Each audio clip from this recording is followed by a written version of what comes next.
Hey guys, welcome to my channel. Today, we're going to take a look at another horrible case with you, the Irene Cortez case. An unfortunate accident or a contracted murder of a mother of many. They say a scorned woman is capable of unpredictable and desperate acts, with cold and cruel revenge being the most fearsome. But what about a scorned man? Many would say an offended man might resort to physical violence, drown his sorrows in alcohol, or combine these two scenarios. Yet, men, generally less grudge-holding, can be more ingenious when it comes to revenge. The case of Irene Cortez, a Spanish citizen who met a mysterious end during a trip to Colombia, is complex and ambiguous. While her perpetrators were caught, convicted, and are currently serving long sentences, the deceased woman's family claims the real culprit remains at large and is portraying himself as a victim. Let's delve into this intricate story from the beginning and try to determine if a third party was involved or if the murder was indeed unintentional. It's worth noting that each party involved is still trying to prove their version of the truth. Who was Irene Cortez? Irene Cortez, born Lucas, was born in 1980 in sunny Granada, Spain, the capital of the province of the same name.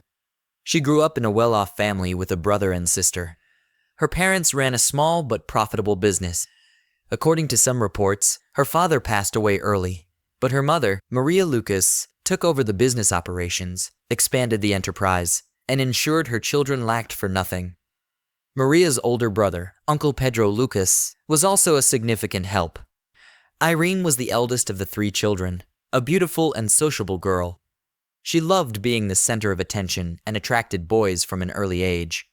Shortly after finishing school, she married and was already pregnant at 17. She became a mother for the first time, and 2 years later, she had her second child. Her mother and uncle provided considerable support, allowing her to pursue a good education despite early motherhood. In the early 2000s, Irene moved to the resort city of Malaga with her husband and 2 children. There, she opened an entertainment venue that quickly became popular and profitable. Initially, a small disco bar, it eventually transformed into a full-fledged nightclub. In Malaga, the couple welcomed their third child, and life seemed prosperous and stable.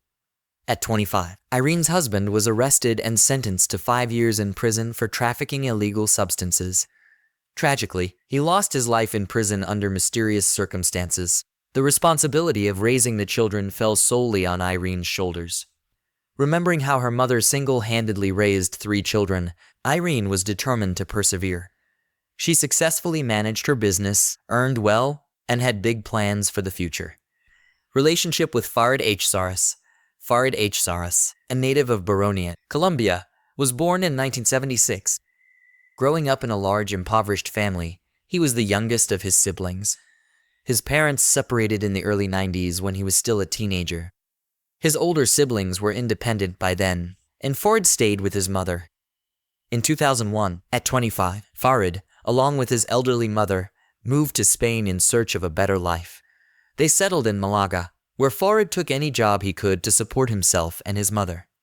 In 2005, he started working as a waiter at a nightclub owned by Irene.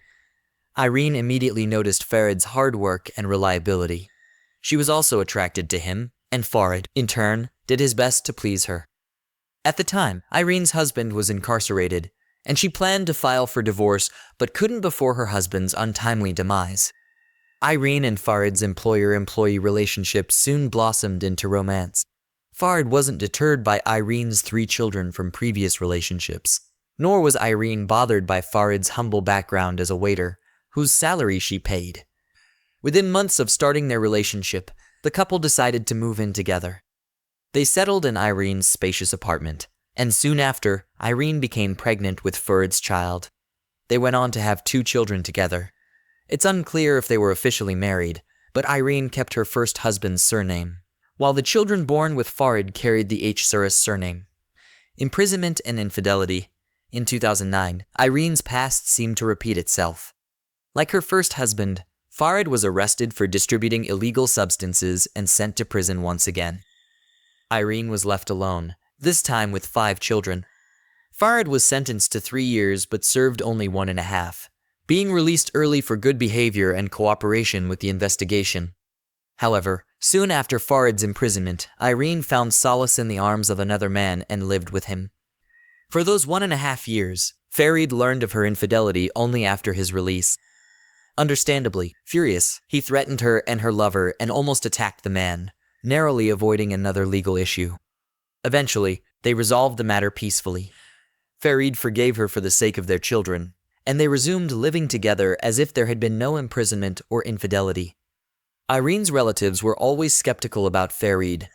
Her mother and uncle disapproved of their relationship, suspecting Farid was only interested in Irene's money. Also, Irene's older children from her first marriage never accepted Farid, while the youngest, whom Farid had raised since the child was 2, saw him as a father figure. A fateful trip to Colombia in early 2011. Irene's husband, Farid, expressed the need to visit his homeland of Colombia due to his father's severe illness. Reportedly, Farid's estranged father was diagnosed with advanced cancer, and his sister in Barranquilla had informed him of the dire situation. Irene, who had long wished to visit Farid's homeland, decided to accompany him. She was eager to meet Farid's father, whom she had never met, and also experience the legendary Barranquilla Carnival, typically held in late February. Moreover, Irene, who hadn't taken a vacation for years due to her dedication to work and raising her 5 children, saw this trip as an opportunity for a much-needed break. The couple planned a 10-day trip across the ocean, with Irene's mother and younger sister agreeing to care for her children during this period. Despite her mother Maria Lucas's attempts to dissuade her from the journey due to a bad premonition, Irene disregarded her concerns. At the same time, the family faced financial difficulties due to a seasonal downturn in their business. Despite this, Irene had personal savings of euros 3,000 in cash hidden at home. But on the eve of their trip, she discovered the money had mysteriously vanished, almost derailing their plans. Irene quickly borrowed the necessary funds from her uncle and close friends. She also booked their flight tickets and a hotel in the city center, thoroughly preparing for a journey that tragically would be her last. On February 27, 2011, the couple arrived in Colombia. The flight was uneventful, and they immediately checked into their hotel. Irene called home to reassure her mother. However, 2 days later, Farid informed Irene's eldest son, 14, of his mother's death. Initially, Farid claimed it was an accident, but it was soon revealed that Irene was murdered during a robbery at a Barranquilla entertainment venue. The case quickly became a major news story in Colombia. The narrative was that Irene, a Spanish tourist, was killed by robbers who fled the scene, triggering a citywide manhunt. However, the circumstances of the robbery and murder seemed unusual and suspicious. The attackers did not appear to be trying to steal anything, but instead shot Irene in the heart and then fled in haste. Police and local media representatives quickly arrived on the scene. Despite the fact that Farid witnessed the shooting of his partner, during an interview with journalists, he looked quite calm, not corresponding to the image of a grief-stricken widower. The Spanish embassy in Bogotá confirmed the murder, adding that Irene's remains would be repatriated after the necessary investigations. The exact events of the night of March 2nd have yet to be clarified by investigators. In the meantime, authorities are actively pursuing the attackers responsible for this senseless crime. The case of Irene Cortez's mysterious death seemed to gain clarity after reviewing surveillance footage from cameras installed at the location where the murder occurred. On March 1st, Irene and her partner, Farid Garas, had planned to meet Farid's brother, his sister, and their spouses. The group of 6 enjoyed the carnival, walked around town, and then, at Farid's suggestion, went to a local bar for dinner and entertainment. By 1:00 a.m., Irene, Farid, and his relatives were the only customers at the bar, as surveillance footage clearly shows. Around 2:00 a.m., 2 young men sitting away from the group entered the bar. They did not order anything and did not look comfortable, which caught the attention of the bar manager because of their suspicious behavior. Moreover, their young appearance made the manager check whether they were of legal age. The young men refused to show their IDs, and when asked to leave, one of them pulled out a gun and aimed it at the manager. His accomplice produced a knife but soon retreated out of the camera's view. The armed assailant pushed the manager aside and approached Irene's table, announcing a robbery and demanding mobile phones and cash. His knife-wielding partner reappeared, presumably to collect valuables while the gunman kept the group under threat. However, he didn't get a chance to act. Confronting Irene, the gunman ordered Farid to stand for a pocket search. As Irene reached for her purse, the assailant lunged at her with the same hand holding the gun.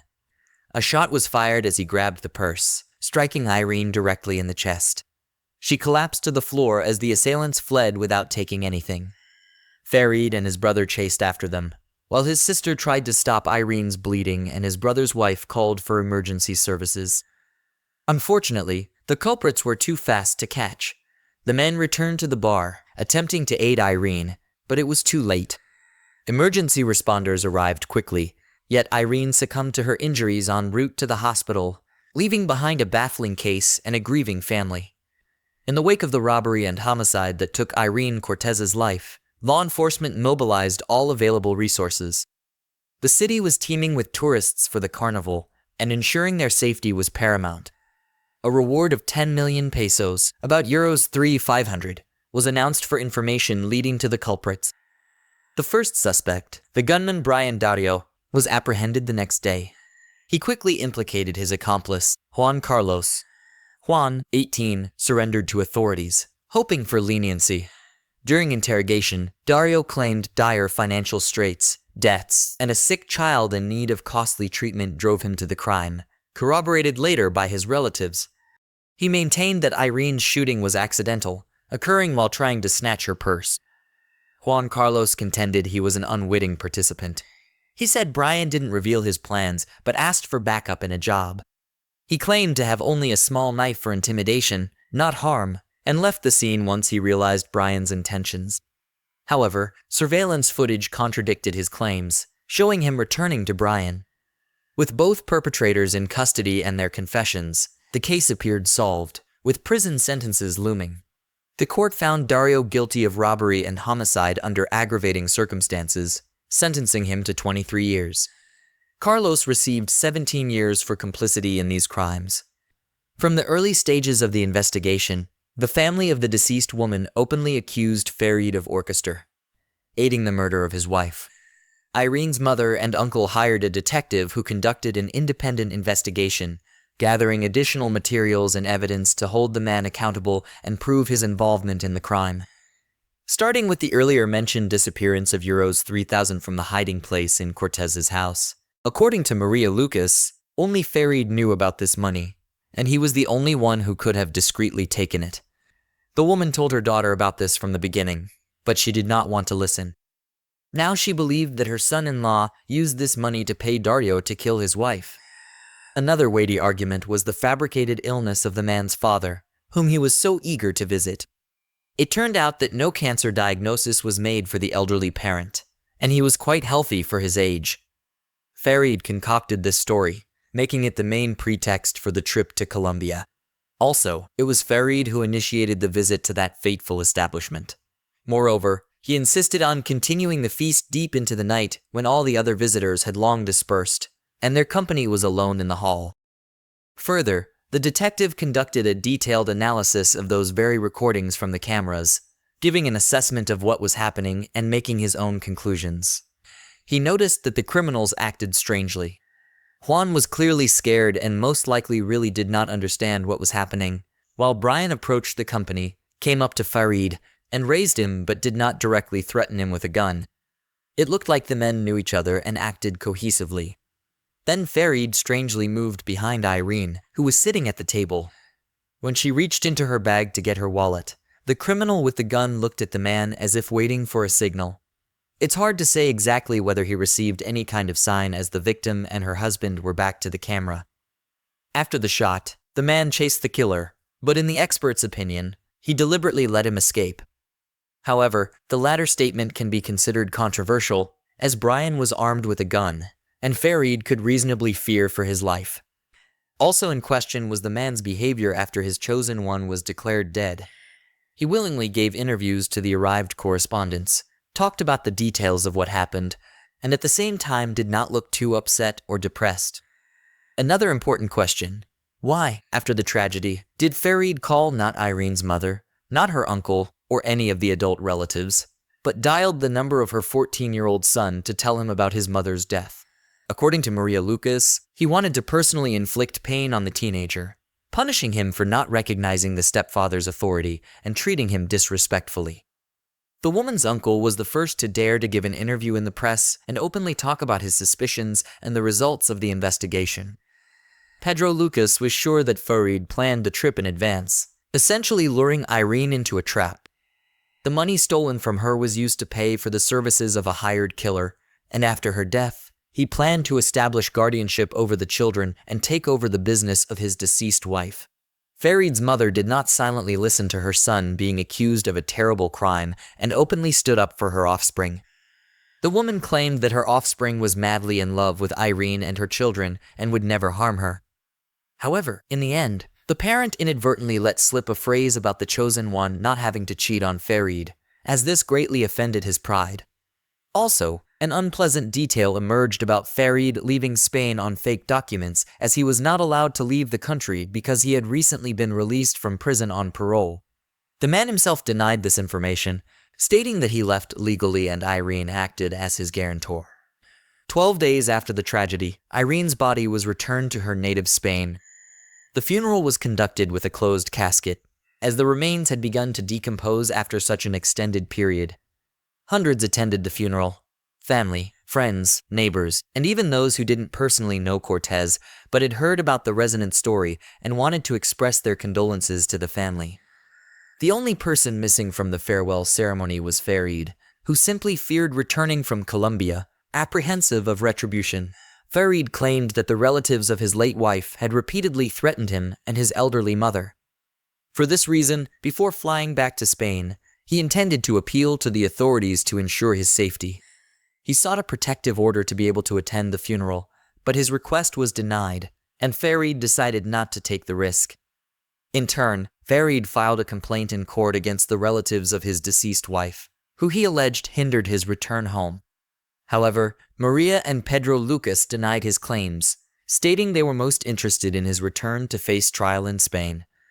With new circumstances and accusations against Farid, additional investigation and court proceedings were conducted.